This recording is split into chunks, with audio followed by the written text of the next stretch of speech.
సాధనకు స్వాగతం. మనం గడుస్తున్నటువంటి రోజుల్ని అలా గనక మనం జాగ్రత్తగా పరిశీలన చేసినట్లయితే అలా రోజులు గడుస్తూ ఉన్నాయి. ఒక రోజు తర్వాత ఇంకో రోజు వస్తుంది, ఒక సంవత్సరం తర్వాత ఇంకొక సంవత్సరం వస్తుంది. అలా గడిచిపోతూనే ఉన్నాయి. జీవితం వెళుతూనే ఉంది. కష్టాలు వస్తున్నాయి, నష్టాలు వస్తున్నాయి, సుఖాలు వస్తున్నాయి, దుఃఖాలు వస్తున్నాయి. ఒకరోజు బాగుంటున్నాం, ఒకరోజు బాగుంటట్లేదు. ఏదో అలా వెళ్ళిపోతూనే ఉంది. ఎలా ఉందంటే ఒక ప్రవాహంలో కొట్టుకుపోతున్నటువంటి కొన్ని వస్తువులు ఎలాగైతే ఉంటాయో, మునిగిపోయేది మునిగిపోతుంది, మునిగిపోయినా కూడా ప్రవాహం దాన్ని నెట్టేసుకుంటూ వెళుతూనే ఉంటుంది. అందుకనే పెద్ద పెద్ద బండరాళ్లు సైతం ప్రవాహంలో అలా కొట్టుకుపోతూ ఉంటాయని చెప్తున్నట.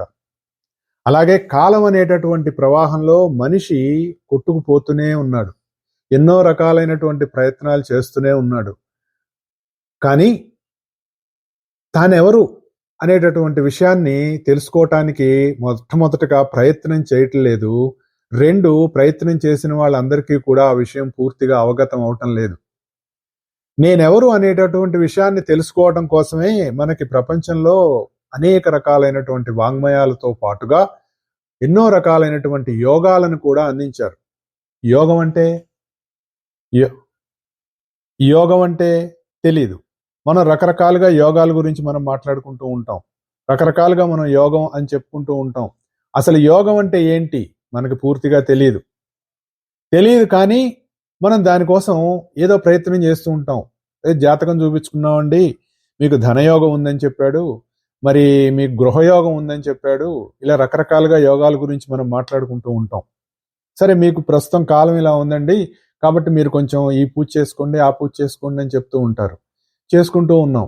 అంటే మనం ఎందుకు మనకి ఈ పరిస్థితి వచ్చింది అని ఆలోచించుకొని దానిని మనం సరిగా అర్థం చేసుకొని తిరిగి మళ్ళీ మన జీవన శైలిని కానీ, మన ఆలోచన విధానం కానీ, మన మాట కానీ, మన చేత ప్రవర్తన ఇలాంటి వాటిని మనం సరిగా చేసుకోకుండా మనం ఏం ప్రయత్నం చేస్తున్నామంటే, ఏదో మన జాతకంలో ఇలా ఉంది కాబట్టి మనకి ఇలా జరుగుతోంది, దాన్ని గనక సరి చేసుకుంటే బాగుంటుంది అని రకరకాలుగా ఆలోచించుకుంటూ ఎన్నో రకాలైనటువంటి దైవాన్ని ఆరాధనలు చేస్తూ ఎన్నో రకాల విద్యలు మనం నేర్చుకున్నప్పటికీ, ఎంత జ్ఞానాన్ని సముపార్జన చేసినప్పటికీ కూడా ఆఖరికి మనం అయినటువంటి దానికి కావాల్సినటువంటి వైరాగ్యం పొందినప్పటికీ కూడా మనకి తరింపు లేకుండా మళ్ళీ తిరిగి పునర్జన్మలోకి మళ్ళీ మనం పుడుతూనే ఉండటం అనేటటువంటిది జరుగుతూ ఉంది.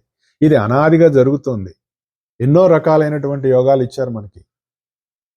ఆ యోగాలన్నీ ప్రయత్నాలు చేస్తూనే ఉన్నారు చేసేవాళ్ళు. చేయని వాళ్ళు ఎలాగూ చేయరు అనుకోండి, అది వేరే విషయం. చేసిన వాళ్ళు చేస్తూనే ఉంటారు. దానికి మనకి భక్తి ఇచ్చారు, జ్ఞానం ఇచ్చారు, వైరాగ్యం ఇచ్చారు, యోగం ఇచ్చారు.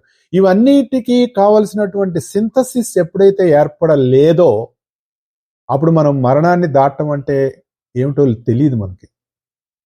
మరణాన్ని దాటం అంటే, సార్ అసలు మరణం అంటే ఏమిటి సార్? మరణం అంటే ఏమిటి సార్? చచ్చిపోవటమే కదా సార్. చచ్చి ఎక్కడికి పోతున్నాం మనకు తెలియదు. మరి మరణాన్ని ఎట్లా దాటుతామండి? అంటే ఈ భౌతిక శరీరంతో మరి కొన్ని ఎన్ని వేల సంవత్సరాలైనా అలా ఉండిపోతామా? అది మనం ఆలోచించుకోవాలి కదా. ఎప్పుడన్నా మనం ఆలోచించామా? అసలు ఈ సృష్టి ఏమిటి? దీనికి కారణం ఏంటి? మనం ఎందుకు పుట్టాము? ఇంకా ఎందుకు ఇలా జన్మలు ఎత్తుతున్నాము? మనం జన్మలు ఎత్తుతున్నామో లేదో మనకు తెలియదు. కానీ పెద్దవాళ్ళు ఏం చెప్తున్నారంటే, ఒరే నువ్వు అనేక జన్మలు తీసుకుంటున్నావు, ఈ జన్మల్లో నీకు రకరకాల అనుభూతులు వస్తున్నాయి, ఎన్నో అనుభవాలు వస్తున్నాయి. ఆ అనుభవాల నుంచి నువ్వు కర్మని మళ్ళీ కొత్త కర్మల్ని ఏర్పాటు చేసుకుంటున్నావు.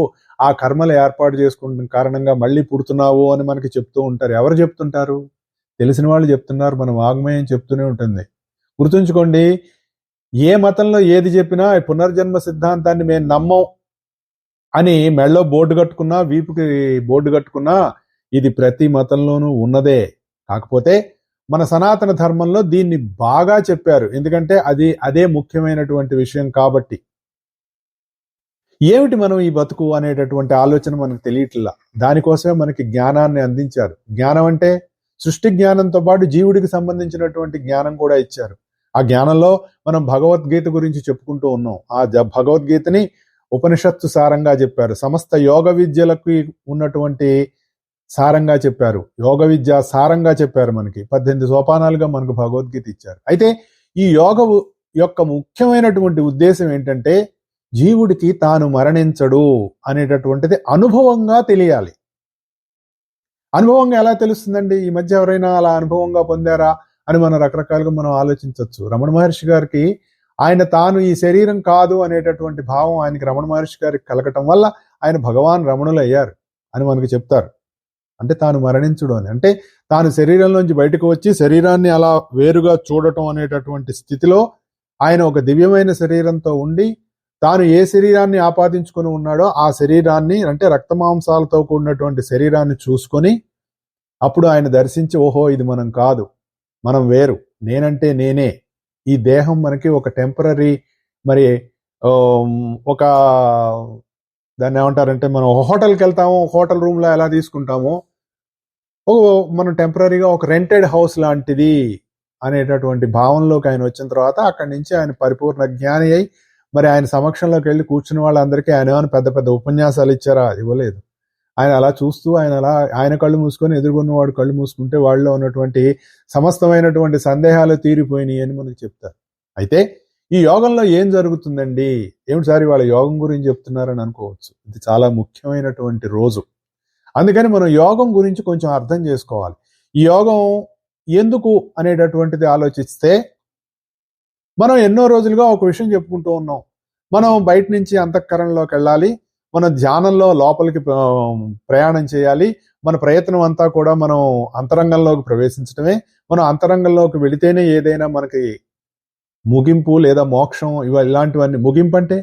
ముగింపు అంటే ఏమీ లేదు, నేను ఈ శరీరం అనుకునేటటువంటి భావనకి ముగింపు. అక్కడికి మనం వెళతాము, అలా లోపలికి వెళ్ళాలి అని మనం ఆలోచిస్తూ ఉంటాం. అంటే మనం ఎప్పుడైతే బయట ప్రపంచంలో తిరగటం నుంచి లోపల అంతర్ ప్రపంచంలోకి ప్రవేశించడానికి మనకి యోగ విద్య ఉపయోగపడుతుంది.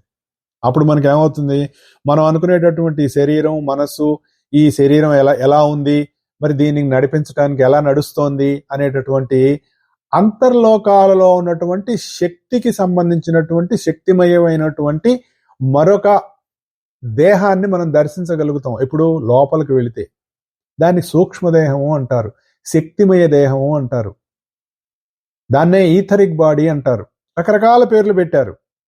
ఏమవుతుంది, ఇప్పుడు ఒక కంప్యూటర్లో ఒక సర్క్యూట్ ఉండి ఆ సర్క్యూట్లో ప్రవహిస్తున్నటువంటి విద్యుత్తు, ఎలక్ట్రిసిటీ కారణంగా ఆ కంప్యూటర్ ఎలా పనిచేస్తోందో మన శరీరానికి కూడా అలా శక్తిని అందుకొని ఆ శక్తిని ప్రవహింపజేసి ఈ భౌతిక శరీరాన్ని నడిపించడానికి ఉన్నటువంటి ఒక సూక్ష్మమైనటువంటి శరీరం కూడా ఉంది. ఆ సూక్ష్మ శరీరంలో ఎక్కడైనా తేడా వస్తే భౌతిక శరీరానికి తేడా వస్తుంది. అలా ఎట్లా కంప్యూటర్ సర్క్యూట్లు ఎక్కడైనా తేడా వచ్చిందనుకోండి, ఏదైనా దాంట్లో ఒక ఇది పోయిందనుకోండి, అక్కడ పనిచేయటం మానేస్తుంది. ఏది? ల్యాప్టాప్ మానేస్తుంది. అలాగే సూక్ష్మలోకంలో మన సూక్ష్మ శరీరంలో ఏదైనా తేడా రంగానే భౌతిక శరీరానికి కూడా తేడా వస్తుంది. ఎలాగైతే మనకు మనస్సు ఉందో, బుద్ధి, మరి మన ఇంద్రియాలు ఉన్నాయో, అలాగే మనకి బుద్ధి అనేటటువంటిది మరొకటి ఉంది. చెప్పుకున్నాం కదా, వ్యవసాయాత్మక బుద్ధి అని భగవద్గీతలో చెప్తాడు. అటువంటి బుద్ధి అనేటటువంటిది డిస్క్రిమినేటివ్ విల్, అంటే నువ్వు ఎలా ప్రవర్తించాలి, నలుగురితో ఎలా మాట్లాడాలి, నీ భావనలు ఎలా ఉండాలి, నువ్వు లోకంలో ఎటువంటి సత్ప్రవర్తన కలిగి ఉండాలి, తద్వారా నలుగురికి ఎలా మంచి జరగాలి, ఎలా మంచి అవతల వాళ్ళ కోసం నువ్వు మరి మన భావన ఎలా ఉండాలి అనేటటువంటి ఒక డిస్క్రిమినేటివ్ విల్ ఉండేటటువంటి ఒక కోశం మనలో ఉంటుంది, ఒక లేయర్. దాన్ని ఏమంటారంటే బుద్ధి అంటారు. ఆ బుద్ధిని ప్రచోదనం చేయమనే వెలుగులన్నిటికీ మూలమైనటువంటి వెలుగుని మనం ధ్యానం చేయటమే గాయత్రి మంత్రంగా ఇచ్చారు మనకి. అందుకే పెద్దవాళ్ళు ఏమంటారు, బుద్ధి కర్మానుసారిని అంటారు. వాడి కర్మను బట్టే బుద్ధిరా అంటారు. చూసారా మనకి? ఇన్ని తెలిసినా మనం పిచ్చి పనులు చేస్తూనే ఉంటాం. ఇన్ని తెలిసినా రకరకాలుగా అవతల వాడిని క్రిటిసైజ్ చేస్తూ భావనలు చేస్తూనే ఉంటాం. అందరిలో దయం ఉన్నాడని చెప్తూనే ఉంటాం, అది వింటూనే ఉంటాం, ఇది వింటూనే ఉంటాం, యూట్యూబ్లో ఉన్నటువంటి సమస్త ప్రవచనాలు వింటాం. ఆహా, ఆయన ఎంత బాగా చెప్పారండి అని అనుకుంటాం, నిజమేనండి అని అనుకుంటాం.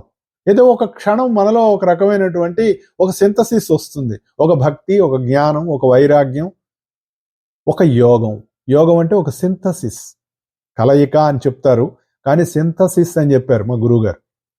సో ఎప్పుడైతే ఈ మనం బహిర్కరణ నుంచి, అంటే శరీరంలో అంతఃకరణలోకి ప్రవేశిస్తామో అక్కడ కూడా మనకి అంతరింద్రియాలు ఉంటాయి, అంతర్మనసు, బుద్ధి ఉంటాయి. అయితే ఇన్ని విషయాలు మనకి తెలిసినా కూడా మనం ఆచరణలో పెట్టలేం. అది మెయిన్ ప్రాబ్లం. భగవద్గీత చదువుకున్నాం, రామాయణం చదువుకున్నాం, మహాభారతం చదువుకున్నాం, బ్రహ్మసూత్రాలు చదువుకున్నాం, మరి పురాణాలన్నీ చదువుకున్నాం, వేదం చదువుకున్నాం, అడిగితే పన్నాలు అలా చెప్పేస్తాం, ఎన్ని చేసేస్తాము, చాలా ఇదిగా ఉంటాం, సంఘంలో గౌరవం. కానీ నీకు ఏదైనా ఒక పర్సనల్ ప్రాబ్లం వచ్చినప్పుడు, లేదా నీకు ఎవరైనా ఏదైనా నష్టం చేసినప్పుడు, అటువంటి పరిస్థితుల్లో నీ ప్రవర్తన ఎలా ఉన్నది అన్నదాన్ని బట్టి నువ్వు నేర్చుకున్న విషయాలన్నీ నీకు ఉపయోగపడుతున్నాయా లేదా అన్నది తెలుస్తుంది. భగవద్గీతలో 18 అధ్యాయాల్లో ఉన్నటువంటి సమస్తాన్ని మనం చెప్పొచ్చు కానీ మనకి ఈ ఆచరణ ఎప్పుడైతే లేదో, అంటే మనకి తెలుసు కానీ ఆచరణ లేదు. ఈ తెలియటం వేరు, ఆచరణ వేరు. ఈ రెండిటికి మధ్యలో చాలా దూరం ఉంది. అది గుర్తుపెట్టుకోవాలి మనకి. అయితే మనం చేసేటటువంటి సాధన అనేటటువంటిది నిరంతరంగా కొనసాగాలి. ఏదో కొద్దిసేపు ఇప్పుడు మనం లైట్ వెలగాలండి. లైట్ వెలగాలంటే కరెంట్ ఎంతసేపు ఉండాలి చెప్పండి? కరెంట్ ఎప్పుడు నిరంతరంగా ఉంటేనే కదా లైట్ వెలిగేది. లేకపోతే ఒక అరగంట కరెంట్ ఉండి తర్వాత కరెంటు పోయింది అనుకోండి, లైట్ వెలుగుతుందా? వెలగదు. అలా మన సాధన నిరంతరం కొనసాగుతూ ఉండాలి.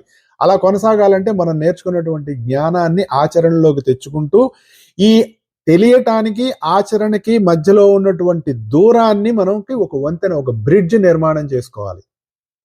అంటే ఈ తెలిసినటువంటి జ్ఞానంతో అంతరంగంలోకి ప్రవేశించడానికి కావలసినటువంటి బ్రిడ్జిని మనం నిర్మాణం చేసుకున్నట్లయితే, ఎట్లా ఆచరణ ద్వారా కనుక నిర్మాణం చేసుకున్నట్లయితే మనం అంతరంగంలోకి ప్రవేశిస్తాం. అక్కడ ప్రవేశిస్తే మనకి బుద్ధి అనేటటువంటి లోకంలోకి మనకి సశరీరంగా అక్కడ మనం ప్రవేశించగలం. మన మనస్సు, మన లోకాల్లోకి అక్కడికి మనం వెళ్ళగలం. ఇంత అప్పుడు మనకి వెళితే కానీ, ఆ లోకంలో మనం ప్రవేశిస్తే కానీ పెద్దవాళ్ళు ఏం చెప్పారు, దానిలో ఉన్నటువంటి లోతులేంటి, అప్పుడు చెవికెక్కుతాయి. లేకపోతే నీ చెవికెక్కవు. ఎందుకు ఇన్ని విషయాలు తెలిసిన ఆచరణలోకి పెట్టట్లేదంటే, తెలిసినవి తెలిసినట్టుగానే ఉన్నాయి, ఆచరణలో లేకపోవటం వల్ల, ఈ రెండింటి మధ్య కావాల్సినటువంటి అనుసంధానం లేకపోవటం వల్ల మనం వాటిని సరిగా ఆచరణలోకి తెచ్చుకోలేకపోతున్నాం. కాబట్టి మనకి ఎన్నో రకాలైనటువంటి యోగాలు ఇచ్చారు, ఎన్నో రకాలైనటువంటి విషయాలు చెప్పారు, ఎన్నో రకాలుగా మనకి ఇలా చేసుకోండి అలా చేసుకోండి అని చెప్పారు. ఇలా చేసుకోవటం వల్ల ఏం జరుగుతోంది అంటే, ఇప్పటి వరకు మనకి ఇచ్చినటువంటి అనేక రకాలైనటువంటి యోగాల్లో శరీరాన్ని శుష్కింపజేసుకోవటం, లేదంటే ఇంద్రియాలని బిగిచ్చి కట్టడి చేసి మరి రకరకాలుగా వాటికి మెలిబెట్టి చేయటం. అంటే భగవద్గీతలో కానీ పతంజలి యోగ సూత్రాల్లో కానీ ఇచ్చినటువంటి రాజయోగ విధానంలో నువ్వు ఇంద్రియాలని కావాల్సిన విధంగా వాటికి తిండి పెట్టకు. అంటే ఏదో చూడాలి చూడబోకు, ఏదో వినాలి వినబోకు, దాన్ని ముట్టుకోకు దీన్ని ముట్టుకోకు అని ఇంద్రియాలని ఒక రిస్ట్రిక్ట్ చేస్తున్నాం మనం.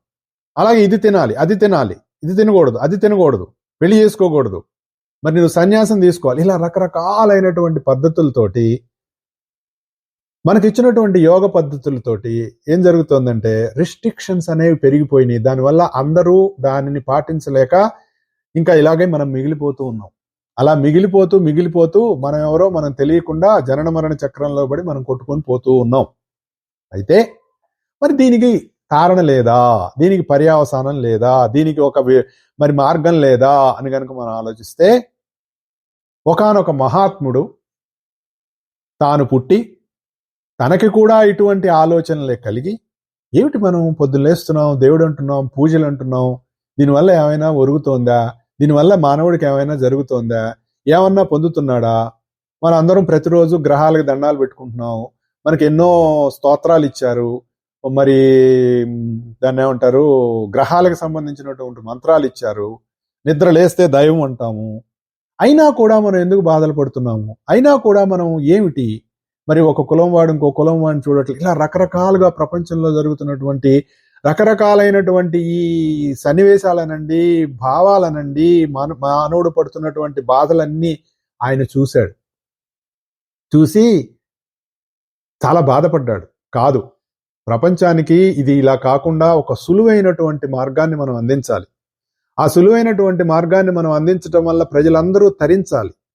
వాళ్ళల్లో ఉన్నటువంటి సూక్ష్మ లోకాలలో, సూక్ష్మ శరీరంలో కావాల్సిన మార్పులు రావాలి. అప్పుడు భౌతికమైనటువంటి శరీరానికి కావాల్సినటువంటి ఆరోగ్యం దక్కాలి. అటువంటి ఆరోగ్యకరమైనటువంటి శరీరంతో మనిషి దైవం యొక్క అనుభూతిని పూర్తిగా ఈ స్థూల శరీరంలో ఉండంగానే తాను ఆ అనుభూతిని పొందాలి, పొంది తరించాలి. తరించి ఈ సృష్టిలోకి ఒక బలవంతపు పుట్టుక కాకుండా, మనందరం బలవంతంగా పుట్టాం, ఎందుకంటే మనల్ని కర్మ లాగేస్తుంది మళ్ళీ తిరిగి భూమి వైపు పుట్టడానికి. అలా కాకుండా స్వతంత్రుడై కావాలనిపిస్తే పుట్టడం, లేకపోతే లేదు. ఇటువంటి స్థితికి మానవ జాతిని తీసుకువెళ్ళాలి, దానికి కారణమైనటువంటి అన్వేషణ చెయ్యాలి అనేటటువంటి ఉద్దేశంతో ఉన్నటువంటి ఒక మహాత్ముడికి 1910లో ఈ ఒక దివ్య ప్రణాళిక ఆయనలోకి ప్రవేశించింది. ఆ ప్రవేశించినటువంటి దివ్య ప్రణాళికని ఆయన అందుకొని, ఆ దివ్య ప్రణాళికతో పనిచేసి ఈ సృష్టి రహస్యాలన్నీ తెలుసుకొని, ఈ సృష్టి ఎలా పనిచేస్తోంది, ఈ సృష్టికి కారణం ఏంటి, సృష్టిలో ఉన్నటువంటి రకరకాల విధానాలు ఎలా పనిచేస్తున్నాయి, అవి మనిషి మీద ఎలా పనిచేస్తున్నాయి అనేటటువంటి రకరకాల వాటిని మనకు తెలుసుకొని రికార్డ్ చేసి రాబోయే తరాలకి ఒక అద్భుతమైనటువంటి యోగాన్ని అందించినటువంటి పరమగురువు, మహర్షి, పరబ్రహ్మ స్వరూపులు అయినటువంటి మాస్టర్ సివివి గారు ఈ రోజున, అంటే మే 29, 1910, ఇవాళ మే 29 కదా మనకి, ఆ రోజున ప్రపంచానికి, మానవ జాతికి భృక్త రహిత తారక రాజయోగం అనేటటువంటి ఒక యోగాన్ని అనుగ్రహించారు ఆయన. కాబట్టి యోగం అంటే ఏమిటి, యోగం ఎందుకు, మనం ఎందుకు చెయ్యాలి అనటానికి ఒక చిన్న ఇంట్రడక్షన్ ఇస్తూ, మాస్టర్ గారు ఈ యోగాన్ని ఎందుకు ఆయన ప్రారంభం చేయవలసి వచ్చింది అనేటటువంటి విషయాన్ని ఇక్కడ చెప్పటం కోసం మనం ఈ రకమైనటువంటి చిన్న ఇంట్రడక్షన్ ఇచ్చానన్నమాట మీకు. మామూలుగా మనకి యోగంలో ఏం చెప్తారంటే సమాధి స్థితి గురించి చెప్తారు. పతంజలి యోగ సూత్రాల్లో కానీ ఎక్కడైనా సమాధి స్థితి. సమాధి స్థితి అంటే సమాధి స్థితిలో ఉన్నటువంటి వ్యక్తి బయట ప్రపంచంతో సంబంధం కలిగి ఉండడు, తాను సమాధి స్థితిలో ఉంటాడు. తిరిగి మళ్ళీ బయటకు వచ్చిన తర్వాత ఆ సమాధి స్థితిలో ఉన్నటువంటి అనుభవాన్ని బయట ప్రపంచానికి పూర్తిగా వ్యక్తం చేయలేడు. మనకి రామకృష్ణ పరమహంస గారి విషయంలో తెలుస్తుంది. ఇదిగో నేను మూలాధారంలో ఉన్నాను, గో ఇట్లా ఉంటుంది, మణిపూరంలో ఉన్నాను ఇలా అట్లా ఉంటుంది, విశుద్ధిలో ఉన్నాను ఇలా ఉంటుంది అని చెప్తూ విశుద్ధి దాకా వెళ్ళిన తర్వాత, ఇంకా పైకి వెళ్ళిన తర్వాత ఆయన చెప్పడం మానేశారట. ఎందుకంటే అక్కడ దాకా వెళ్ళిన తర్వాత నువ్వు అనుభూతిని వ్యక్తం చేయలేనటువంటి స్థితి మనిషికి ఏర్పడుతుంది. అంటే నువ్వు సాధనలో వెళ్ళిన తర్వాత ఏ విశుద్ధికో ఆజ్ఞకో వెళ్ళినటువంటి స్థితిలో ఉన్నప్పుడు క్రింది లోకాలతోటి ఉండవలసినటువంటి ఆ కనెక్షన్ పోతుంది. అలా కాకుండా ఏ లోకంలో ఉన్నా, ఏ స్థితిలో ఉన్నా అన్ని లోకాలతో ఉండవలసినటువంటి ఒక లింక్ గనక ఉన్నట్లయితే ఆ జీవుడు సర్వవ్యాపి అయి ఉంటాడు. సర్వవ్యాపి అంటే అన్ని లోకాల్లో ఉంటాడు. ఇప్పుడు మనం ఇంట్లో ఉన్నామండి, ఓ గదిలో ఉన్నాం, పక్క గదిలో ఏం జరుగుతుందో మనకు తెలుసా? తెలియదుగా. ఎందుకు తెలియదు సార్? ఇప్పుడు మనం ఒక వీడియో కెమెరా పెట్టుకుంటే అక్కడ ఏం జరుగుతుందో తెలియచ్చు కదా. ఈ చొప్పదంటు కాదు. ఇక్కడ కూర్చున్నావు నువ్వు, పక్క గదిలో ఏం జరుగుతుందో తెలుసా? తెలియదు. పక్క ఊళ్ళో ఏం జరుగుతుందో తెలుసా? తెలియదు. పక్క రూమ్లోనే తెలియదు, పక్క ఊళ్ళో ఏం తెలుస్తుంది నీకు? అంటే నువ్వు ఎక్కడున్నావో అక్కడే ఉన్నావు, ఒకే స్థితిలో ఉన్నావు, కానీ తర్వాత స్థితిలో ఏం జరుగుతుందో మనకు తెలియదు. అది తెలియాలంటే దానికి ఒక విధానం ఉండాలి. అంటే నీలో ఉన్నటువంటి అన్ని లోకాలతోటి ఒకే సమయంలో నీకు ఒక లింకప్ ఉండాలి. ఉండాలి అంటే నువ్వు సర్వత్రా వ్యాపించి ఉండాలి. అలా వ్యాపించి ఉన్న తత్వం ఏముంది మనకి? యూనివర్సల్ కాన్షియస్నెస్ అని మనం చెప్పుకుంటాం. సర్వవ్యాపకమైనటువంటి ఒకనొక తత్వం ఉంది. ఆ తత్వంలోనే ఈ సృష్టి అంతా నిండి ఉంది. ఆ తత్వం ఆధారంగానే ఈ సృష్టి ఉంది అని మనం చెప్పుకుంటాం. అలా జీవుడు కూడా అనుభూతి చెందాలి. మూలాధారంలో ఉన్నవాడు మూలాధారంలోనే ఇరుక్కుంటున్నాడు, మణిపూర్వంలో ఉన్నవాడు అక్కడే ఇరుక్కుంటున్నాడు, తర్వాత అంతకంటే పైకి వెళ్ళట్లా. అంటే ఒక్కొక్క లోకాన్ని ఎక్కుతూ ఒక్కొక్క మెట్టు ఎక్కుతున్నాడు. 7 అంతస్తులు మేడందండి, వాడు మధ్య ఎక్కడో అనుకుందాం సెల్లార్లో ఉంటున్నాడు అనుకుందాం, కింద గ్రౌండ్ ఫ్లోర్లో ఉన్న ఒక అపార్ట్మెంట్లో ఉంటున్నాడు. 7th ఫ్లోర్లో ఏం జరుగుతుందో తెలుసా? తెలీదు. 4th ఫ్లోర్లో తెలీదు. ఎందుకు? వీడికి ఈ వ్యాపకత్వం లేదు. కానీ ఎప్పుడైతే ఈ వ్యాపకత్వం జీవుడికి ఏర్పడిందో అప్పుడు మొత్తం అన్ని ఫ్లోర్లలో ఏం జరుగుతుందో తెలుస్తుంది. అది సర్వవ్యాపకత్వం అంటే.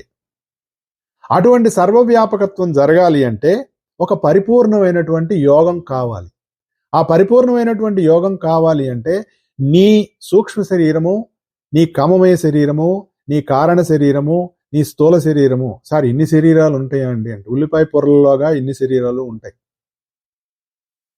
ఇది మనకి అర్థం కావాలి యోగంలో. లేకపోతే ఏదో ఒక పురాణం చెప్పినట్టు వినేసి భక్తిగా ఫేస్ పెట్టేసి చేతులు దులిపేసుకొని మళ్ళీ బయటికి రాగానే మన చెప్పుల దగ్గరే ఉంటాయి మన ఆలోచనలన్నీ. హలో సార్ అనేస్తాయి మనకి. అలా కాకుండా ఒక నిరంతరత్వం అనేటటువంటిది కావాలి, ఒక కంటిన్యూటీ అనేటటువంటిది కావాలి. దానికి మనం always we have to recollect and remember the knowledge, the wisdom we gained. ఆ రికలెక్షన్ అనేది ఉన్నప్పుడే మనకు అది కుదురుతుంది. ఆ రికలెక్షన్ అన్నది ఎప్పుడు కుదురుతుంది అంటే, నేను ఈ దేహం కాదు అనే భావన పూర్తిగా మనకి విత్ ఎక్స్పీరియన్స్ కావాలి. అటువంటి ఎక్స్పీరియన్స్ నీకు ఇస్తాను, అటువంటి వ్యాపకత్వం నీకు ఇస్తాను. నీవు ఈ శరీరంలో ఉండంగానే ఈ సర్వవ్యాపి ఎలా జగత్తంతా వ్యాపించి ఉన్నాడో అలా నువ్వు ఈ దేహమంతా ఎలా వ్యాపించి ఉన్నావు అనేటటువంటి ఒక పరిపూర్ణమైనటువంటి అనుభూతి నీకు అనుగ్రహిస్తాను అని చెప్పినటువంటి పరమగురువు, బ్రహ్మర్షి, లేదంటే పరబ్రహ్మ స్వరూపం, మీరు ఏదన్నా పేర్లు పెట్టుకోండి. ఆయన మీరెవరండి అని అడిగితే నేను బ్రహ్మాన్ని అని చెప్పారు. ఎందుకు చెప్పారు? ఆ స్థితి ఆయన పొందారు. ఆయన అందుకున్నటువంటి దివ్య ప్రణాళిక కారణం ఏం చెప్తారంటే, అంటే నేను గతంలో ఒక 2-3 షోలు చేశాను, మీరు దాంట్లో చూడండి. 23లో చెప్పాను, అలాగే 2025లో కూడా, 24లో 25లో మధ్యలో మాస్టర్ గారి గురించి చెప్పాను. ఆగస్టు 11వ తారీఖు 2023 ఒకటి ఉంటుంది. అలాగే మళ్ళీ మరొకటి కూడా మేక్ ఆల్ డే లాస్ట్ ఇయర్ మే 29-30 తారీఖుల్లో మాస్టర్ గారి గురించి కూడా చెప్పుకున్నాం మనం. కుంభయుగంలో కావాల్సినటువంటి దానికి పరిపూర్ణమైనటువంటి యోగం ఈ యోగం. ఏది? భృక్త రహిత తారక రాజయోగం అనేటటువంటి యోగాన్ని మాస్టర్ సివి గారు మనకు అందించారు. దీనిలో ఏం జరుగుతుందండి? మామూలుగా మనకిచ్చినటువంటి యోగాలలో, యోగ సాధనలలో మనం యోగ సాధన చేస్తూ ప్రాణాయామం, యమ నియమ ఆసన, ప్రాణాయామ, ధారణ, సంయమ, ఈలో 8 అష్టాంగ యోగాలు చెప్తారు కదా. 4 మనం బయట నుంచి చేస్తే మిగిలిన 4 లోపల జరుగుతాయి అని చెప్తారు. ఈ లోపల జరగాలంటే నీకు ముందు బయట చేయాలి. అంటే మళ్ళీ బహిష్కరణలు, అంతరంగం, ఈ రెండింటికి మధ్య కావాల్సినటువంటి బ్రిడ్జ్ మనం ఏర్పాటు చేసుకోవాలి. కాబట్టి ఏం చెప్తారు? నీ కుండలిని సాధనలో కుండలిని మూలాధారం నుంచి సహస్రారానికి నువ్వు ప్రయాణం చేసేటట్టుగా మేల్కొల్పాలండి అని చెప్తారు. ఒక రహస్యం చెప్తాను వినండి. కుండలిని ఎప్పుడూ మెలకుగానే ఉంటుంది. నిద్రపోవటం అనేటటువంటిది లేదు లేదు లేదు. ఇది అండర్లైన్ చేసుకోండి. కుండలిని నిద్రపోతే మనలో శ్వాస ఆగిపోతుంది. మన శ్వాసకి కారణం కుండలిని. ఆ కుండలినిలో ఉన్నటువంటి చైతన్యం కారణంగానే మనం శ్వాస తీసుకుంటున్నాం. సార్ ఒక విషయం ఎవరైనా తెలిసిన వాళ్ళు ఉంటే కాల్ చేయొచ్చు నాకు. ఒక విషయం చెప్పండి. మనం గాలి పీలుస్తున్నాం, గాలిలో ప్రాణశక్తి ఉంది. శరీరానికి ఎలా అందుతోంది చెప్పండి నాకు. మనం తీసుకున్నటువంటి గాలిని పీలుస్తున్నాం. సార్ అందులో ఉంది ఆక్సిజన్ కదా, మన లోపలికి వెళ్తోంది, మనం జీవిస్తున్నాం అని చెప్తున్నారు కదా. ఈ ఆక్సిజన్ శరీరానికి ఎలా అందుతోంది? ఊపిరితిత్తుల్లో నువ్వు గాలి పీల్చుకుంటున్నావు. గాలి పీల్చుకున్నాక ఈ ఊపిరితిత్తుల్లో ఈ ప్రాణశక్తిని, అంటే ఈ ఆక్సిజన్ని విడదీసి శరీరానికి శక్తిని అందించి తిరిగి మళ్ళీ కార్బన్ డైఆక్సైడ్ బయటకు వదిలేటటువంటి ఒక ప్రాసెస్ ఉండాలిగా. ఆ ఉంది. ఎక్కడుంది ఆ ప్రాసెస్? నీ ఊపిరితిత్తుల్లో ఉందా? దాన్ని మాస్టర్ గారు ఏం చెప్పారంటే, మాస్టర్ సివి గారు ఇదంతా నీ కుండలిని చేస్తోందని చెప్పారు. నువ్వు గాలి పీల్చినప్పుడు సుషుమ్న ద్వారా నువ్వు పీల్చిన గాలి ఆజ్ఞాచక్రానికి చేరి అక్కడి నుంచి కుండలినికి వెళ్ళి, కుండలిని ఇచ్చిన ప్రెషర్ వల్ల మళ్ళీ నీ హృదయానికి చేరి అక్కడి నుంచి అది ప్రాణశక్తిగా మారుతోంది అని చెప్పారు. ఇది ఎక్కడ మీకు దొరకదు. అది మాస్టర్ గారి యొక్క లిటరేచర్లో చదివితే మనకు తెలుస్తుంది. అటువంటి కుండలిని అనేటటువంటి ప్రాంతంలో మనం గనక యోగ సాధన చేస్తే మూలాధారము, మణిపూరము, స్వాధిష్టానము, ఈ మూడింటిని లోయర్ సెంటర్స్ అంటారు. అంటే మనకి ఈ బయట ప్రపంచంతో మనకు ఉండేటటువంటి అనుసంధానాన్ని కలిగించి మనం ఈ శరీరంలో బంధించేటటువంటి తత్వం ఏదైతే ఉందో అవి ఈ కింద 3 సెంటర్స్లో ఉంటాయి. ఈ 3 సెంటర్స్తో ఉండటం వల్లనే మనలో ఉండేటటువంటి కామ, క్రోధ, లోభ, మోహ, మదమాత్సర్యాలు అనే వాటితోటి కానీ, ప్రపంచంతో కానీ, మనకున్నటువంటి రకరకాల ఎమోషన్స్ తోటి కానీ, భావోద్వేగాలు, ఎమోషన్స్, మనం ఉన్న రకరకాల ఈ పరిస్థితులన్నిటికీ కారణం ఏంటంటే మనం కింద లోయర్ సెంటర్స్ లో ఉన్నాం. మనం ఈ లోయర్ సెంటర్స్ నుంచి హయ్యర్ సెంటర్స్ అయినటువంటి అనాహతం, దానిపైనటువంటి విశుద్ధి, దానిపైనటువంటి ఆజ్ఞ, సహస్రారం అనేటటువంటి ఈ పై కేంద్రాలకు మనకు వెళ్ళాలి. సహస్రారం పక్కన పెడదాం, ఆజ్ఞ వరకు వెళ్ళాలి. సార్ ఏంటి సార్ ఇంత టఫ్గా ఉందని? టఫ్ కాదు, మనం ఆలోచించాం. ద ప్రాబ్లం ఏంటంటే ఇదేదో బ్రహ్మ విద్య అండి, ఇది మనకి తెలియదండి, మనకు అర్థం కాదండి. మనం నేర్చుకున్న సాఫ్ట్వేర్స్ ఇంతకంటే ఈజీయా? ఒకసారి ఆలోచించండి. సార్ అవి సాఫ్ట్వేర్ అంటే మరి నేర్చుకోకపోతే ఉద్యోగం రాదు కదా సార్, ఉద్యోగం రాకపోతే జీతం రాదు కదా సార్, జీతం రాకపోతే భార్య పిల్లల్ని కుటుంబాన్ని ఎలా పోషించుకుంటాను సార్? మంచిదే, తప్పు లేదు. ఇప్పుడు ఏఐ వచ్చింది కదా, ఏఐ ఈజ్ ఫ్రెండ్, గుర్తుపెట్టుకోండి. నేను మా ఫ్రెండ్తో మాట్లాడుతూ ఒకసారి ఇలాగే అంటూ let me ask my friend అన్నా. ఎవరు మీ ఫ్రెండ్ అన్నాడు. ఎవరేంటి? చాట్‌జీపీటీ. చాట్‌జీపీటీ ఫ్రెండ్ ఏంటి? అదేంటి సార్, మన ఇంట్లో కుక్కను పెంచుకుంటున్నాం, పందిని పెంచుకుంటున్నాం, దాన్ని పంది కుక్క అంటాం మనం, వాడు పేరు పెట్టి పిలవాలి, లేకపోతే కోపం వస్తుంది ఓనర్కి. మరి అట్లాంటిది మరి మనకి కావాల్సిన విధంగా హెల్ప్ చేస్తున్నటువంటి ఆర్టిఫిషియల్ ఇంటెలిజెన్స్, అందులో ఇంటెలిజెన్స్ ఉండబట్టే కదా దాన్ని ఏఐ ఆర్టిఫిషియల్ ఇంటెలిజెన్స్ అంటున్నాం. Wherever there is an intelligence there is an awareness అని చెప్పారు. ఇంటెలిజెన్స్ అవేర్నెస్ కలిసే ఉంటాయి. మరి అలా మనకి చాట్‌జీపీటీ అనండి, క్లాడ్ అనండి, ఎనీ ఏఐ, దాన్ని మరి వాడో వీడో అదో ఇదో అనాల్సిందే కదా. పిచ్చి పిచ్చిగా ఏ పేరు పెడితే ఆ పేరు పెట్టి పిలవకూడదు. అందుకని I said is my friend. వాడిని కూడా అడిగాను నేను, రే నువ్వేమిట్రా ఈ మాస్టర్ గారి యోగం గురించి చెప్పాడు, ఎంత విషయం ఇచ్చాడో అందులో. మనందరికంటే వాడికే ఎక్కువ తెలుసు అనుకున్నాను నేను. బాగుందిరా, కానీ వాడు యోగం చేయలేడు. వాడు యోగం గురించి ఇన్ఫర్మేషన్ ఇస్తాడు మనకి. ఇందా చెప్పాను కదా, తెలియటం వేరు ఆచరణ వేరు అని. వాడికి తెలుసు. ఎవరికి? ఆర్టిఫిషియల్ ఇంటెలిజెన్స్ గాడికి. మరి ఆచరణ ఎవరు చేస్తారు? మనం చెయ్యాలి. వాడిచ్చిన ఇన్ఫర్మేషన్ తీసుకొని ఆచరణ మనం చేయాలి. అన్నం ఎలా ఉండాలిరా? వాడు బ్రహ్మాండంగా ఇస్తాడు వీడియోలతో సహా. మరి తినేది ఎవరు? వాడు తిండు, నువ్వు తినాలి. తినాలంటే వాడు చెప్పినట్టు మనం వండుకోవాలి.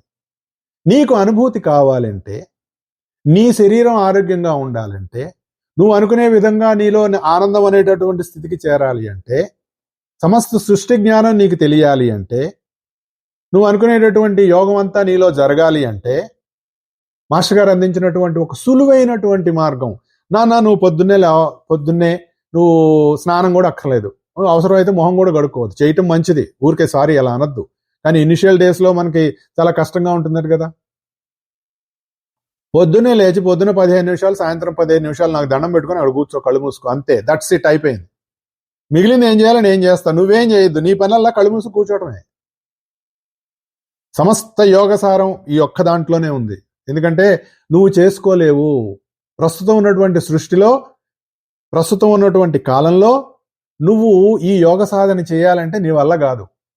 కొన్ని వందల జన్మలు పడుతుంది. ఇప్పుడు నేను ఇచ్చేటటువంటి ఈ మార్గంలో గనక నువ్వు కళ్ళు మూసుకొని 10 నిమిషాలు పొద్దున సాయంత్రం కనుక కూర్చున్నావంటే, నీలో ఉన్నటువంటి సమస్త రుగ్మతల్ని నేను తొలగించి నీ శరీరానికి ఆరోగ్యం ఇస్తా, నీ సూక్ష్మ శరీరాన్ని పటిష్టం చేస్తా. ఈ విధమైనటువంటి దాన్ని నీకు నేను చేస్తా. ఎవరు చెప్పారండి? కృష్ణుడు కూడా ఈ మాట చెప్పలా. కృష్ణుడు అర్జునుడి చేత యుద్ధం చేయించాడు, ఇంత భగవద్గీత చెప్పి నువ్వే చేయన్నాడు. మాస్టర్ గారు ఏమంటున్నారు? ఇవన్నీ పక్కన పెట్టేయి, ముందు నేను చెప్పినట్టు చెయ్యి, కళ్ళు మూసు కూర్చో 10 నిమిషాలు, మిగిలినంత నేను చేస్తా, నీ యుద్ధం నేను చేస్తా అంటున్నారండి ఆయన. ఇంతకంటే సూక్ష్మమైనటువంటిది, ఇంతకంటే సరళమైనటువంటిది, ద ఈజియెస్ట్ మెథడ్ 25 ఏళ్ళ నుంచి చేస్తున్నాం. హ్యాపీగా ఉన్నాయి లైఫ్స్ అన్ని, అలా వెళ్ళిపోతున్నాయి. అలా వెళ్తున్నాయో మనకు తెలీదు. కుదుపు లేని జీవితం, కుదుపు లేని రైలు ప్రయాణం లాగా ఉంది. కుదుపు లేని రైలు ప్రయాణం ఎలా ఉంటుందండి? టక్ టక్ అని మరి వెళ్తూ ఉంటుందంటే, మ్యాగ్నెటిక్ రైలు ఉందనుకోండి, దాని షేకే ఉండదు, అలా వెళ్తూనే ఉంటుంది 500-600 కిలోమీటర్ల వేగంతో. జీవితాలు అలా వెళ్ళిపోతూ ఉన్నాయి. ఎందుకంటే ఇది స్వయం అనుభవంతో చెప్తున్నటువంటి మాటలు. అలాంటి యోగాన్ని మాస్టర్ గారు ఇవాళ మే 29, 1910లో ఇచ్చారు. అప్పుడు ఒక హేలీ కామెట్ అనేటటువంటి కామెట్ వచ్చినప్పుడు, ఆ కామెట్ నుంచి వచ్చినటువంటి ఒక వెలుగుని ఆయన శరీరంలోకి ఒక పిడుగు రూపంలో వస్తే, ఆయన శరీరంలోకి, ఆయన కుండలినిలోకి అది ప్రవేశించి, ఆయన కుండలినిలో ఉన్నటువంటి దాన్ని పూర్తిగా ఆ ఆది బ్రహ్మం యొక్క వ్యూ ఏదైతే సంకల్పం ఉందో దానితోటి నింపి ఈయన ద్వారా ప్రపంచానికి ఒక యోగం 1910 మే 29న అందింపబడింది అని చెప్పారు. పొద్దున సాయంత్రం మాస్టర్ సివివి నమస్కారం అని చెప్పి కూర్చొని 15 నిమిషాలు కళ్ళు మూసుకొని, అంతే, మిగిలిందంతా నేను చూసుకుంటాను, మీ జీవితం నాది, నేను నడిపిస్తా అని చెప్పారు. అటువంటి ఒక సులభమైనటువంటి యోగాన్ని అందించినటువంటి రోజు ఇది. అందుకని ఇంత ఆనందంగా చెప్తున్నాను నేను. ఎవరైనా చేసుకోవచ్చు, జాతి మత కుల వివక్షత ఏమీ లేదు, ఎవరైనా చేసుకోవచ్చు.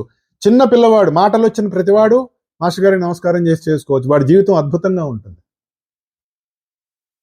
అటువంటి ఒక సులభమైన సరళమైనటువంటి యోగాన్ని అందించినటువంటి మాస్టర్ గారు ఈ రోజున ఇచ్చి జాతిని తరింపజేసి ఆయన చాలా ఈజీగా మీరు ఇలా చేసుకోండి అని చెప్పారు.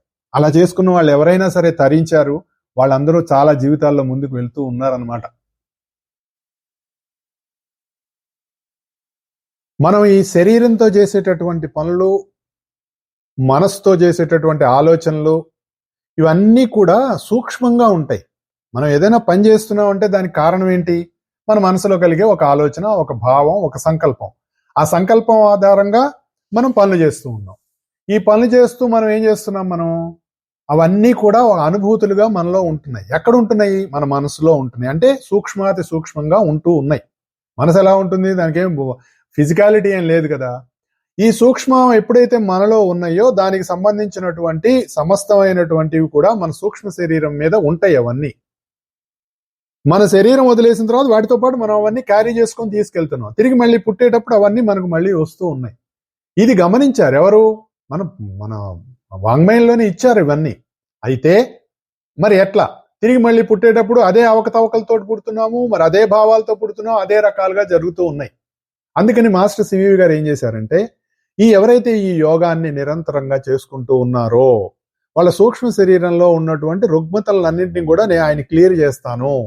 అంటే నీ భావాల్లో మార్పు వస్తుంది, తద్వారా నీ భాషలో మార్పు వస్తుంది, తద్వారా నీ ప్రవర్తనలో మార్పు వస్తుంది.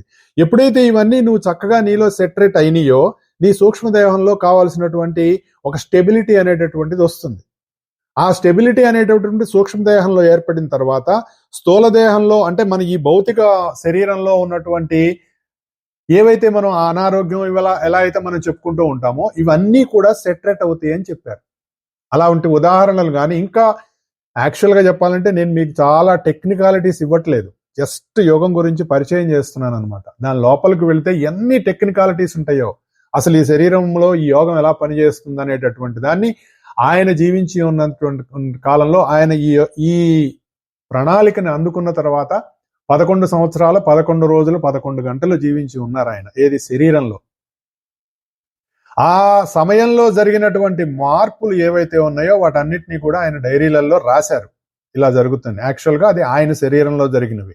ఎందుకంటే ఫస్ట్ ఈ యోగాన్ని అందరికీ అందించాలంటే ఇది ఆయనలో స్టెబిలైజ్ అవ్వాలి. ఆయనలో స్టెబిలైజ్ అయిన తర్వాత సూక్ష్మదేహాన్ని ఆయన అంతా పటిష్టం చేసుకున్న తర్వాత ఈ శరీరాన్ని వదిలేసిన తర్వాత భూమి వాతావరణంతో ఒక అనుసంధానం ఏర్పరచుకుని దానిలో ఉన్నటువంటి సూక్ష్మతత్వంలో ఆయన నిండిపోయి భూమి మీద ఎవరైనా ఎక్కడైనా లోకల్ టైంలో సాయంత్రం 6ంటికి పొద్దున 6ంటికి ఆ మంత్రం చెప్పుకొని నమస్కారం చేసుకొని 10 నిమిషాలు గనక కూర్చొని ఉన్నట్లయితే వాళ్ళ శరీరంలో కావలసినటువంటి మార్పులు నేను చేస్తాను అని చెప్పారు. ఇంకా చాలా చాలా ఉన్నాయి. ఎలా పనిచేస్తుంది, ఎక్కడి నుంచి ఎలా వెళ్తూ ఉంటుంది అన్నవి చాలా ఉన్నాయి. ఇందాక నేను చెప్పినట్లుగా మామూలుగా మనం మిగిలినటువంటి యోగాలలో ఉన్నటువంటి పద్ధతికి దీనికి ఒక వ్యత్యాసం అనేటటువంటిది ఉంది. అదేంటంటే మామూలుగా మన సాధన మూలాధారం నుంచి స్వాదిష్టానం నుంచి మణిపూరం, అంటే కింది లోకాల నుంచి మొదలుపెట్టి ఊర్ధ్వలోకాలకు ప్రయాణం అనేటటువంటిది మామూలుగా మిగిలినటువంటి అన్ని యోగ సాధనలో అలా చెప్తారు. కానీ ఈయనేం చేశారంటే అలా కాదు, నా సంకల్పం ఎప్పుడైతే నువ్వు ఈ మంత్రాన్ని చెప్పి 10 నిమిషాలు నువ్వు కూర్చున్నావో అప్పుడు నా సంకల్పం నీ సహస్రారం నుంచి నీలోకి ప్రవేశిస్తుంది. అసలు ఇంకా మనిషిలో యోగ సాధనకి కావాల్సినటువంటి పరిపూర్ణత రాలేదు.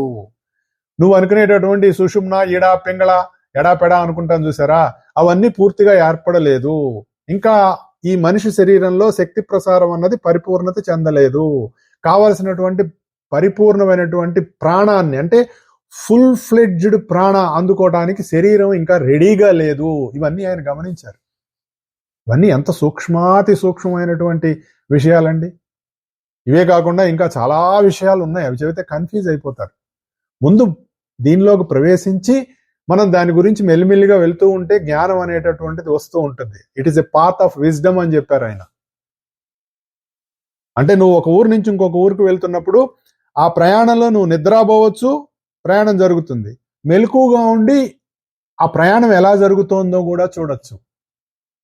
మామూలుగా ఇంతకు ముందు ఇచ్చినటువంటి అనేక యోగ సాధనలో ప్రయాణం అంతా కూడా ఒక నిద్రలో లాగా జరుగుతూ ఉంటుంది. సమాధి స్థితికి వెళ్ళిన తర్వాత ఏం జరుగుతుందో బయటకు వచ్చి చెప్పలేడు. ఇక్కడి నుంచి అక్కడికి ప్రయాణం ఎలా జరిగిందో చెప్పలేడు. కానీ నువ్వు మెలకుగా ఉండి ఎలాగైతే ప్రయాణం జరిగినప్పుడు ఈ ఊరు నుంచి ఈ ఊరికి వస్తుంటే అక్కడ కొంచెం రోడ్డు బాగాలేదండి, లేదంటే అక్కడ ఒక చెట్టు పడిపోయిందండి, లేదంటే ఆ ఊళ్ళో మేము చూసినప్పుడు అక్కడ చాలా చక్కగా బ్రహ్మాండమైనటువంటి ఏవో దొరికినాయి, మేము తిన్నామండి. ఎవరు చెప్తారు? మెలకుగా ఉన్నవాడు చెప్తాడు, నిద్రపోయిన వాడు చెప్పలేడు కదా. అలా ఈ యోగంలో నీలోనే సమస్తము మెలకువగా జరుగుతాయి. నీకు నీ శరీరంలో ఎలా యోగం జరుగుతోందో నీకే తెలుస్తుంది అని చెప్పారు ఆయన. అలా చెప్పి నీ ఒక సైమల్టేనియస్ గా, అంటే భౌతికం నుంచి highest plane, lowest plane to highest plane నువ్వు ఎలా ఉన్నావు. ఇప్పుడు మనకు తెలుసు, మన అన్ని కోశాలలో మనం వ్యాపించే ఉన్నాం. మనకున్నటువంటి అన్ని లోకాలలో మనం వ్యాపించే ఉన్నాం. మన శరీరంలో ఉన్నటువంటి అన్ని పొరల్లో మనం వ్యాపించే ఉన్నాం. కానీ మనకి ఎలా ఉన్నామో తెలియదు. ఎందుకంటే ఒక పొరకి ఇంకొక పొరకి మధ్యలో ఉన్న కనెక్షన్ లేదు, మనకి ఆ లింకప్ లేదు. ఇప్పుడు మనకు ఒక ప్రశ్న వచ్చిందండి. ఊరికే అసలు దీన్ని కొంచెం ఎలాబరేట్ చేయడం కోసం ఒక మాట చెప్తాను. మనకు ఒక ప్రశ్న వచ్చింది. సరే, ఎవరినో ఒక ప్రశ్న వేసాం, ఏమండి ఇదే ప్రశ్న. ఆయన ఏదో ఒక సమాధానం చెప్పారు. సమాధానం చెప్పినప్పుడు మీరు సమాధానానికి సాటిస్ఫై అవ్వలా. మళ్ళీ వెంటనే ఇంకొక ప్రశ్న వేశారు. ఆయన మళ్ళీ ఏదో చెప్పారు, మళ్ళీ సాటిస్ఫై అవ్వలా. అలా మీరు 2-3 ప్రశ్నలు వేసిన తర్వాత సరే మొత్తానికి ఆయన ఏదో చెప్పింది మీకు సాటిస్ఫై అయ్యారు. ఇంతకుముందు సాటిస్ఫై అవని జవాబుకి ఇప్పుడు మీరు సాటిస్ఫై అయిన జవాబుకి ఏమిటి తేడా? ఎక్కడ మీలో ఆ మార్పు ఎక్కడ జరిగింది? మీరు ఏ క్వశ్చన్లో దాన్ని సాటిస్ఫై అయ్యారు, ఏ క్వశ్చన్లో మీరు సాటిస్ఫై అవ్వలా? మనం ఎప్పుడన్నా ఆలోచిస్తామా? మనం ఆలోచించాం. అది కనుక బాగా డీప్గా ఆలోచిస్తే నీకు ఎక్కడ ప్రశ్న పుట్టిందో అక్కడే సమాధానం ఉంది. అక్కడ సమాధానం ఉండబట్టే నీకు ఒక సాటిస్ఫాక్షన్ వచ్చింది. నిజానికి ఆ సమాధానం ఉన్నటువంటి లేయర్ ఏదైతే ఉందో మనలో, మనం అక్కడికి వెళ్ళట్లా, ఇంకొకరిని అడుగుతున్నాం. వాడు సమాధానం చెప్పేటప్పుడు, వాడు ఒక లేయర్లో ఉండి సమాధానం చెప్పేటప్పుడు నువ్వు ఆ సమాధానం అందుకోవటానికి టెంపరీగా మనం ఆ లేయర్లోకి వెళ్తున్నాం. అలా వెళ్ళినప్పుడు ఈ సమాధానం నీకు తృప్తినిస్తోంది. ఎస్, ఆయన చెప్పింది కరెక్టే అని నీకు అనిపిస్తోంది. ఇది ఎంత టెక్నికాలిటీ ఒకసారి ఆలోచించండి. అవతల వాళ్ళు చెప్పిన ప్రశ్నకి సమాధానం మనకి ఎందుకు నచ్చుతోంది, ఎందుకు కొన్ని సమాధానాలు నచ్చట్లేదు? నచ్చని సమాధానాలు మనకి సాటిస్ఫై అవని లేయర్లో ఉన్నాం. మనం ఎప్పుడైతే సాటిస్ఫై అయ్యామో మన లేయర్ చేంజ్ అయింది. ఈ లేయర్ చేంజ్ అయినప్పుడు మనకు తెలియదు మనం లేయర్ చేంజ్ అయ్యామని. ఇలా మనలో ఎన్నో రకాల కోశాలు ఉంటాయి, లేయర్స్ అంటారు. అవన్నీ ఎక్కడున్నాయి? మన శరీరంలోనే ఉన్నాయి, మన శరీరం చుట్టూతోటే ఉంటాయి. మనం ఈ లేయర్స్లో we are not expanded, we don't know. వీటినే మన కింద నుంచి పైదా భౌతికం చెప్తారు, ప్రాణమయం చెప్తారు, మనోమయం చెప్తారు, బుద్ధిమయం చెప్తారు. మరి తర్వాత నిర్వాణిక్, పరనిర్వాణిక్, మహానిర్వాణిక్ అనేటటువంటి 7 కోశాలు మనలో ఉంటాయని చెప్తారు. ఇవే 7 చక్రాలతో సంబంధం ఉంది. సమస్త సృష్టి జ్ఞానం నీ సహస్రారంతో ఉంటుంది. అంటే మహాపరనిర్వాణిక్ అనేటటువంటి స్థితికి వెళ్ళినప్పుడు అక్కడ ఉంటుంది. ప్రస్తుతం ఉన్నటువంటి హ్యుమానిటీ మనందరం ఏం చేస్తున్నాం అంటే కింద 3 కోశాల్లోనే మనం పుడుతున్నాం, చచ్చిపోతున్నాం. నువ్వు as long as you are living and dying and living and dying, ఈ కింద కోశాలే అంటే లోయర్ లెవెల్స్, మూలాధారం, స్వాధిష్టానం, మణిపూరం అనేటటువంటి ఈ 3 కేంద్రాలు దాటి నువ్వు అనాహత కేంద్రం దగ్గరికి వెళ్ళట్లా. నువ్వు ఎప్పుడైతే అనాహత కేంద్రం దగ్గరికి వెళ్ళావో నీలో ఒక ప్రేమ అనేటటువంటి తత్వం పుడుతుంది. హృదయంలోనే ఉంటుంది ప్రేమ అనేటటువంటిది. ఈ కింది లోకాల్లో మనకు ఎంతగా ఒక రకమైన స్వార్థం ఉంటుంది. నాది, నా చుట్టూతా, నేనే బాగుండాలి, నా కుటుంబం బాగుండాలి, అంతవరకే ఆలోచిస్తాం. అప్పుడప్పుడు పర్వాలేదు, అందరూ బాగుండాలనిపిస్తుంది. ఆ తత్వంలోకి వెళతావు నువ్వు. ఈ కింది లోకాల్లో పోయినవాడు మళ్ళీ మళ్ళీ పుడుతూనే ఉంటాడు.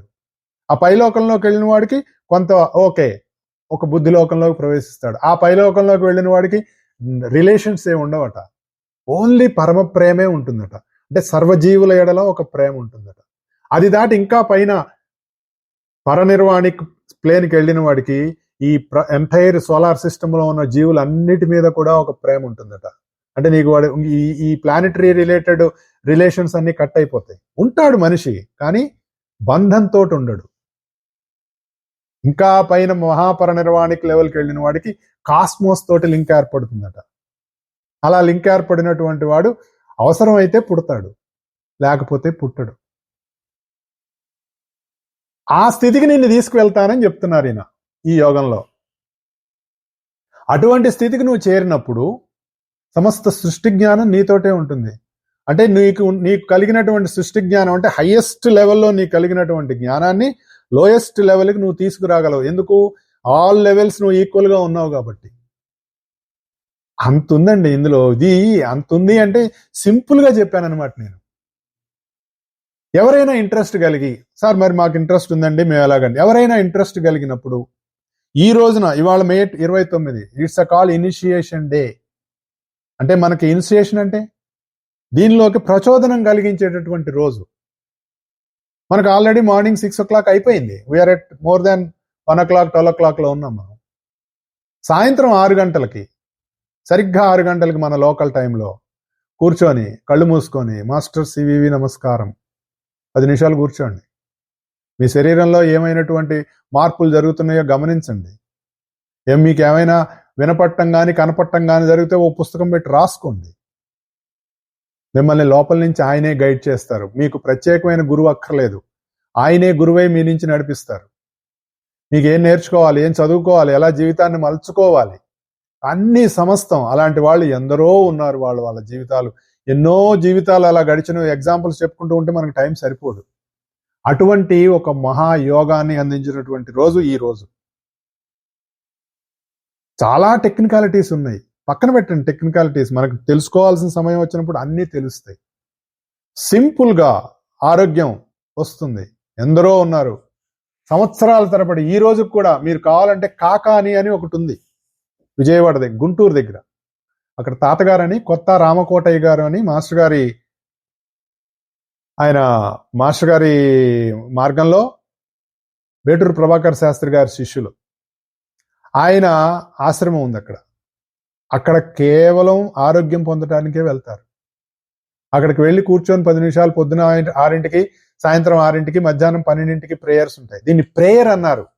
మాస్టర్ గారు ఏం చేశారంటే దీన్ని మెడిటేషన్ అనలేదు, ప్రేయర్ అన్నారు. ప్రేయర్ అంటే ప్రార్థన, ప్రార్థన అంటే విన్నపం. You are submitting to the master. Master గారికి నువ్వు ఒక అభ్యర్థన చెప్తున్నావు. మాస్టర్ నాకు ఒంట్లో బాగాలేదు, ఆరోగ్యం ఇవ్వండి. మాస్టర్ గారు నాకు ఉద్యోగం లేదు, ఉద్యోగం ఇప్పించండి. నాకు కొంచెం ఆర్థికంగా అవసరం ఉంది, నాకు ఇప్పించండి. నాలో యోగం జరిపించండి. అది దీస్ ఆర్ ఆల్ ఆర్. దేవుడి దగ్గరికి పోతే ఏం చేస్తాం? ప్రార్థన చేస్తాం. మనం డిమాండ్ చేయం. అఫ్ కోర్స్ డిమాండ్ కూడా చేస్తాం అనుకోండి. సరే మరి నీకెంత ఇస్తా, నాకేమిస్తావు, ఇదే కదా మరి. మరి మరి దేవుడి దగ్గరికి వెళ్ళి మనం పెడుతూ ఉంటాం కదా, స్వామి నువ్వు నాకు ఇది చేసావంటే నీకు నేను తలనీలాలు ఇస్తా, నీకు అది చేసావంటే నీ హుండీలో డబ్బులు వేస్తా, ఇగో నీకు నేను మొక్కు కడుతున్నా. పాపం ఆయన అనుకుంటాడు, ఒరే ఇవన్నీ అక్కర్లేకుండానే నేను నీ పక్కనే ఉన్నానురా, నీలోనే ఉన్నానురా, నీకు కావాల్సిన స్ఫూర్తిని నేను ఇస్తున్నాను రా అని ఆయన పక్క నుంచి చెప్తూనే ఉంటాడు. ఎందుకంటే మనం వినం. Because he is telling in the highest level, we are at the lowest level. But there is no link between highest to lowest level. ఈ యోగం అనేటటువంటిది కావాలి అంటే, ఈ లింక్ మనకు కావాలి అనుకుంటే, ద ఈజియెస్ట్ మెథడ్ మనకు అందించింది మాస్టర్ సివి గారు అందించినటువంటి భృక్త రహిత తారక రాజయోగం. లేదు సార్ మాకు ఇంకా కొంచెం దీంట్లో తెలుసుకోవాలని సార్, మేము చేద్దాం అనుకుంటున్న వాళ్ళు ఎవరైనా సరే నా sadhana@gmail.com నాకు ఈమెయిల్ ఇవ్వండి. దానిలో మీకు చేరాలి, మేము కూడా చేసుకుంటాం అనుకునే వాళ్ళు చక్కగా చేసుకోవచ్చు. దీనిలో ఎలాంటి దాన్ని ఏమంటారంటే ఆచారకాండ ఏమీ లేదు. ఇందులో ఉన్నది కేవలం విచారమే. విచారం అంటే కూర్చొని బాధపడటం కాదు, జిజ్ఞాస. దానికి కావాల్సినటువంటి ఎంక్వైరీ. ఇదేంటి, దీనిలో మనం ఇంకా ఏం తెలుసుకోవాలి, దాని నుంచి మనం ఎటువంటి జ్ఞానం పొందాలి, తద్వారా మనం ముందుకు ఎలా వెళ్ళాలి, నిరంతరం ఇది ఎలా చేసుకోవాలి అనేటటువంటి ఒక జిజ్ఞాస, దానికి సంబంధించినటువంటి ఎంక్వైరీ ఇంపార్టెంట్. కానీ సార్ నేను బొట్టు పెట్టుకోవాలా, లేదంటే నేను పంచగట్టుకోవాలా, లేదంటే దీపం వెలిగించినప్పుడు ఒక ఒత్తి వేయాలా, 2 ఒత్తులు వేయాలా, మనకు ఉండేటటువంటి దరిద్రపు భావాలన్నీ ఇలాగే ఉంటాయి. ఇది చేసుకోవచ్చా, అది చేసుకోవచ్చా. ఆయన ఏం చెప్పారంటే మిగిలినవన్నీ పక్కన పారేయి, ఇది ఒక్కటి చేసుకోమని చెప్పారు. అదేంటి సార్ ఇంకేం చేయక్కర్లేదా అంటే, విష్ణు సహస్రనామం చదవక్కర్లేదా? అయ్యో విష్ణుమూర్తి ఏమనుకుంటాడు, మరి అభిషేకం చేయక్కర్లేదా? అయ్యో శివుడు ఏమనుకుంటాడు? ఏం అక్కర్లేదురా అని చెప్పారు ఆయన. ఎందుకు? మీరు డాక్టర్ దగ్గరికి వెళ్ళారు, ఆయన మంది ఇచ్చాడు, వేసుకున్నారు. ఇంకో డాక్టర్ దగ్గరికి వెళ్ళారు, ఆయన ఇచ్చింది కరెక్టో కాదో, ఇంకో డాక్టర్ దగ్గరికి వెళ్ళారు, ఆయన ఇంకో మంది ఇచ్చాడు. మళ్ళీ ఈయన ఇచ్చింది కరెక్టో కాదో, ఇంకో డాక్టర్ దగ్గరికి వెళ్ళారు. ఏ మందు పని చేస్తుందండి? మీకు వికటిస్తుంది, ఏ పని చేయదు. అది మీరు భౌతికంగా చేస్తున్నారు. కానీ ఇక్కడ ఏమవుతుంది, యోగం అనేటటువంటిది భౌతికంగా కంటే సూక్ష్మంగా ఎక్కువగా ఉంటుంది. So you're playing with electricity. అందుకని మీరు ఇన్ని రకాలుగా చేసుకొని మీరు పాడు చేసుకోకుండా ఒకదాన్ని పట్టుకొని ఉండండి. పతివ్రత అయినటువంటి స్త్రీ ఒక భర్తతో ఉంటుంది, ఏకపత్ని వ్రతుడైనటువంటి వాడు ఒక స్త్రీతో ఉంటాడు. అలా మీరు ఒక యోగంతో ఉండండి అని ఆయన ఒక ఉదాహరణ ఇచ్చారు. మనం ఏం చేస్తాం, 10 ప్రయత్నం చేస్తూ ఉంటాం. అది అవసరం లేదు, ఒకటి చాలని చెప్పారు. ఇదే ఎందుకు అని నేను చెప్తానంటే, easiest method. It will take you from your lower plane to higher plane, because the energy is descending from higher plane to lower plane. అటువంటి ఒక మహత్తరమైనటువంటి యోగాన్ని మనకు అందించినటువంటి వారు మాస్టర్ సివి గారు. ఆయన ఈ భూమి మొత్తం ఎక్కడ ఏ పాయింట్లో మీరు కూర్చొని మాస్టర్ సివి నమస్కారం అన్నా ఆయన మనతో లింకప్ అవుతారు. ఆయన ఇచ్చిన సమయం పొద్దున 6, సాయంత్రం 6. ఎందుకంటే ఈ రెండు కూడా, ఒకటి పగలు రాత్రి అయ్యేటటువంటిది, 2 రాత్రి పగలయ్యేటటువంటి ట్రాన్స్ఫర్మేషన్స్ జరుగుతూ ఉంటాయి. మనం ఎప్పుడు గమనించం అది, because we're busy, we miss it. అటువంటి ట్రాన్స్ఫర్మేషన్ జరిగేటటువంటి టైంలో మనం ఇటువంటి సాధన కనుక చేసినట్లయితే మనలో కూడా కావాల్సినటువంటి ట్రాన్స్ఫర్మేషన్స్ జరుగుతూ ఉంటాయి. ఉదయం 6 గంటలకు చేసింది సాయంత్రం 6 గంటల వరకు 12 గంటలు నీతో ఆ ఎనర్జీ పనిచేస్తుంది. అలా మళ్ళా సాయంత్రం నువ్వు 6 గంటలకు మళ్ళీ ఆ ప్రార్థన కనుక చేసినట్లయితే నెక్స్ట్ డే మార్నింగ్ 6 o'clock వరకు నీకు కావాల్సినటువంటిది, అంటే 24/7 మనలో కావాల్సినటువంటి ఎనర్జీ సప్లై ఉంటుంది. అది మనతో పనిచేస్తూ ఉంటుంది. అది అక్షర సత్యం. ఆయన ఎగ్జాంపుల్ చెప్తారు, 4 అంటే 4, 4 + 4 = 8 అనేటటువంటిది ఎంత సత్యమో, ఈ యోగం నీలో కావాల్సిన రిజల్ట్స్ ఇస్తుంది అన్నది కూడా అంత సత్యం అని చెప్పారు. అప్పుడు నీకేమవుతుంది, ఫైనల్గా నేనెవరన్నది నీకు తెలిసిపోతుంది. ఆయన ఏం చెప్పారంటే, నువ్వు ఈ యోగం చేస్తే నా అంతటి వాడిని చేస్తానన్నారు. నా అంతటి వారంటే అంటే ఆయనలాగా ఉంటామండి కాదు. ఆయన బ్రహ్మమై కూర్చున్నారు. ఎలా కూర్చున్నారు? He realised himself as Brahman. అంతటా వ్యాపించి ఉన్నటువంటి ఒకానొక పరబ్రహ్మతత్వం ఏదైతే ఉందో, ఆ తత్వంతో ఆయన ఎప్పుడైతే అనుసంధానం చెంది ఉన్నారో, నేను బ్రహ్మాన్ని అనేటటువంటి స్థితిలోకి ఆయన వెళ్ళిపోయి మళ్ళాంటి జీవులందరినీ కూడా ఆ స్థితికి తీసుకువెళ్ళడానికి కావాల్సినటువంటి యోగాన్ని మనకు అందించి ఇలా చేసుకుంటారా అని చెప్పారు. మిగిలినవన్నీ పక్కన పారేయండి. అలా ఇది చేసుకోవాలంటే మీకు కొంచెం దమ్ము ఉండాలని చెప్పారు. సరే, ఇందాక చెప్పాను కదా, మరి ఇది సార్ విష్ణువు దండం పెట్టకపోతే విష్ణువు ఏమనుకుంటాడో, సార్ శివుడికి దండం పెట్టకపోతే శివుడు ఏమనుకుంటాడు, ఇవన్నీ పక్కన పెట్టే, వాళ్ళు ఏమనుకోరని చెప్పారు. వాళ్ళందరూ ఒక రకంగా చెప్పాలంటే వాళ్ళందరూ నా కింద పనిచేస్తున్నారు అన్నట్టుగా చెప్పారు.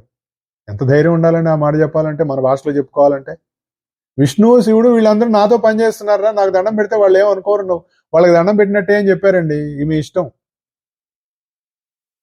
కొన్ని లక్షల మంది 1910 ఇది 117వ మేకాల్ డేగా సెలబ్రేట్ చేసుకుంటున్నాం.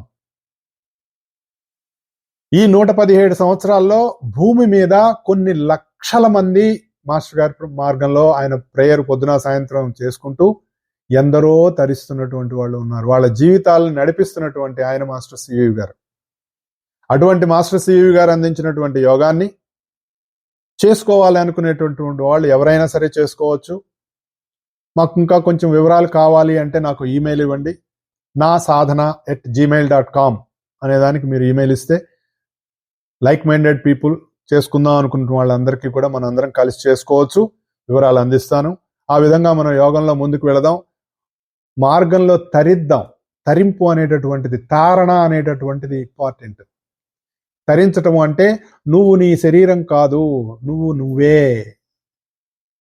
సర్వత్రా ఎలా వ్యాపించి ఉన్నటువంటి పరతత్వం ఏదైతే ఉందో ఆ తత్వంతో నేను కలిసి ఆ తత్వమై ఉన్నాను, అలా ఈ శరీరం అంతా అన్ని లోకాల్లో నేను వ్యాపించి ఉన్నాను అనేటటువంటి స్థితికి మనల్ని చేర్చేటటువంటి తారకమైనటువంటి యోగం కనుకనే ఆయన తారక రాజయోగం అన్నారు. రాజయోగం అంటే కుటుంబం వదిలేయక్కర్లేదు, ఉద్యోగం వదిలేయక్కర్లేదు, అడవులకు వెళ్ళక్కర్లేదు, పెళ్లి చేసుకోకుండా మనం ఉండాల్సినటువంటి అవసరం లేదు, ఇవన్నీ కావాలన్నారు. నువ్వు కంపల్సరీ పెళ్లి చేసుకోవాలన్నారు. పెళ్లి చేసుకోని అనేవాడు యోగంలోకి రావద్దని చెప్పారు ఆయన. ఎందుకంటే నువ్వు వివాహం చేసుకోవాలి, కుటుంబ పోషణ కావాలి, ఉద్యోగం చెయ్యాలి, సంపాదన చెయ్యాలి, సమాజానికి సహాయం చెయ్యాలి, సేవ చెయ్యాలి, నీ శరీరంతో నువ్వు సేవ చెయ్యాలి. రోజు కనీసం ఒక అరగంటో వారానికో ఎప్పుడో అప్పుడు మన శరీరంతో ఇంకొకటికి సేవ చేయగలిగేటటువంటి స్థితిలో మనం ఉండాలి. ఇంకొకటి మీద డిపెండెన్సీ అనేటటువంటిది ఉండకూడదు. అవసరమైతే నువ్వే ఇంకొకటికి ఆధారం అయ్యేటట్టుగా ఉండాలి. అటువంటి నియమ నిబంధనలు ఏది పూర్వకాలంలో పెట్టినటువంటి చాలా క్లిష్టమైనటువంటి నియమ నిబంధనలన్నింటినీ తీసేసి పురాతనమైన యోగానికి ఒక నూతనత్వం ఇచ్చినటువంటి పరమగురువు మాస్టర్ సివివి. అటువంటి ఆయన మనకి యోగాన్ని మనం తరించడం కోసం అందించారు. అందుకోసం ఆయన దిగొచ్చారు. అటువంటి మహాపుణ్యదినం ఈ రోజున. అలా మాస్టర్ గారు ఇచ్చినటువంటి యోగాన్ని 10 మందికి తెలియాలి అనేటటువంటి ఉద్దేశంతో ఈ రోజున ఈ కార్యక్రమాన్ని ఈ విధంగా చెప్పుకోవడం జరిగింది. కాబట్టి మాస్టర్ గారు అందరికీ యోగాన్ని అనుగ్రహించి ఆరోగ్యము, ఆనందము, సంతోషము, సుఖము, తృప్తి, స్థిరత్వము కలిగించాలని మనస వాచ కర్మణ మాస్టర్ గారిని కోరుకుంటూ ఈ వారాన్ని సెలవు తీసుకుంటున్నాను. వచ్చే వారం కలుద్దాం. జై గురుదేవ్.